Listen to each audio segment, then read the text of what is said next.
வணக்கம் மக்களே, welcome to universe voice Tamil. இன்று நாம் காண இருப்பது விநாயகருக்கு அருகம்புல் ஏன் விருப்பமாக இருக்கின்றது என்பதை பற்றிய கதையைத்தான் பார்க்க போகின்றோம். முன்காலத்தில் கௌண்டின்யர் என்கிற முனிவர் இருந்தார். அவர் எப்போதும் விநாயகப் பெருமானுக்கு அருகம்புல்லை வைத்து வழிபாடு செய்வார். இதை பார்த்து கொண்டிருந்த அந்த முனிவரின் மனைவி, எதற்காக விநாயகருக்கு அருகம்புல் வைத்து வணங்குகின்றீர்கள் என்று கேட்டாள். உடனே கௌண்டின்யர் விநாயகருக்கு அருகம்புல் வழிபாடு வந்ததற்கான காரணத்தை தன்னுடைய மனைவிக்கு கூறினார். அது ஒரு புராணக்கதை, அதை நாமும் தெரிந்து கொள்ளலாம். அன்று யமலோகத்தில் வீற்றிருந்த சபையில் அனைவரும் இசைத்து கொண்டிருந்தனர்.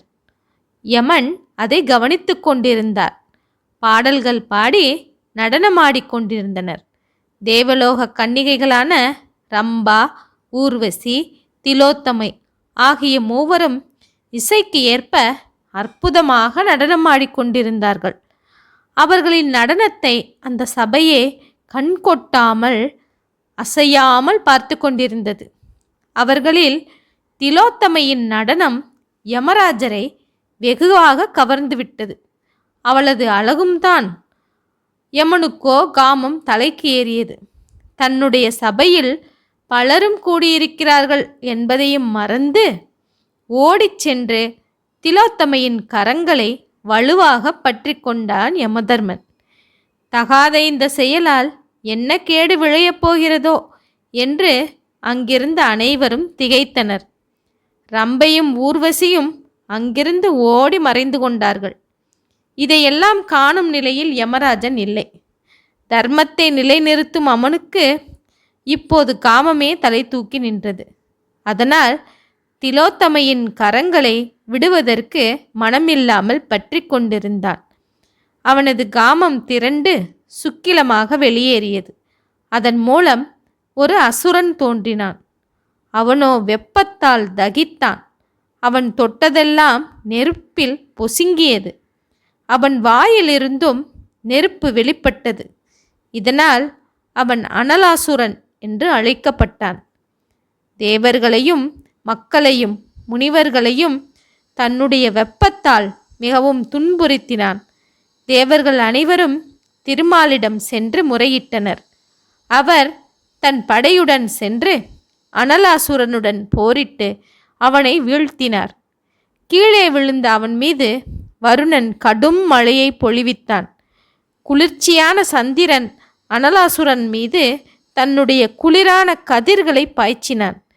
இதையடுத்து விநாயகப் பெருமான் அனலாசுரன் அருகில் சென்றார். அவனை சிறிய உருவமாக மாற்றிய விநாயகர் அவனை அப்படியே விழுங்கிவிட்டார். அப்போது விநாயகரின் வயிற்றில் சூடான வெப்பம் ஏற்பட்டுவிட்டது. அது கடுமையான வெப்பத்தை உண்டாக்கி விநாயகரையே அவதிக்குள்ளாக்கியது. சிவபெருமான் இதை பார்த்து கொண்டிருப்பாரா? தன்னுடைய குளிர்பானங்களை விநாயகர் மீது எய்தார். ஆனாலும் வெப்பம் தணியவில்லை. கங்கை தன்னுடைய குளிர்ச்சியான நீரால் விநாயகரை நீராட்டினாள். அதுவும் பலனளிக்கவில்லை. இறுதியாக ஒரு முனிவர் அருகம்புல்லை விநாயகர் மீது வைத்தார். அருகம்புல்லின் குளிர்ச்சியால் அவருக்குள் இருந்த வெப்பம் தணிந்தது. வெப்பத்தை தணிக்கும் ஆற்றல் நிறைந்த அந்த அருகம்புல் விநாயகரின் முக்கியமான வழிபாட்டு பொருளாக மாறிவிட்டது. அருகம்புல் எல்லா காலங்களிலும் வளரும் தன்மை உடையது. மழை இல்லாமல் கடுமையான கோடை காலத்திலும் கூட அருகம்புல் வளரும். கடும் வெயிலில் அருகம்புல் காய்ந்து போகுமே தவிர அழிந்து போகாது. சிறிதளவு மழை பெய்தாலும் அருகம்புல் பசுமையாக துளிர்விட்டு வளர்ந்து நிற்கும். சாதாரண புல் போன்று காட்சி தரும் இந்த அருகம்புல் அளப்பரிய மருத்துவ குணங்களை தன்னகத்தே கொண்டது. குளிர்ச்சித்தன்மை கொண்ட இந்த அருகம்புல் உடல் சூற்றை அகற்றும். சிறுநீர் கடுத்தால் அதை குணமாக்கிவிடும். நாள்பட்ட குடன்புண்களையும் ஆற்றும் சக்தி இந்த அருகம்புல்லுக்கு உண்டு. இவற்றை பருகி வருபவர்களின் இரத்தத்தை தூய்மையாக்கிவிடும். கண் பார்வையை தெளிவாக்கும். இப்படி பல ஆற்றல்களை கொண்ட அருகம்புல்லைத்தான் விநாயகர் தன்னுடைய விருப்பமான அர்ச்சனைக்குரிய ஒன்றாக ஆக்கி கொண்டார். ஓகே மக்களே, இது போன்ற இன்னொரு செய்தியுடன் நாம் சந்திப்போம். இதுவரை என்னுடைய யுனிவர்ஸ் வாய்ஸ் சேனலை சப்ஸ்கிரைப் செய்யாதவர்கள் சப்ஸ்கிரைப் செய்து கொள்ளுங்கள்.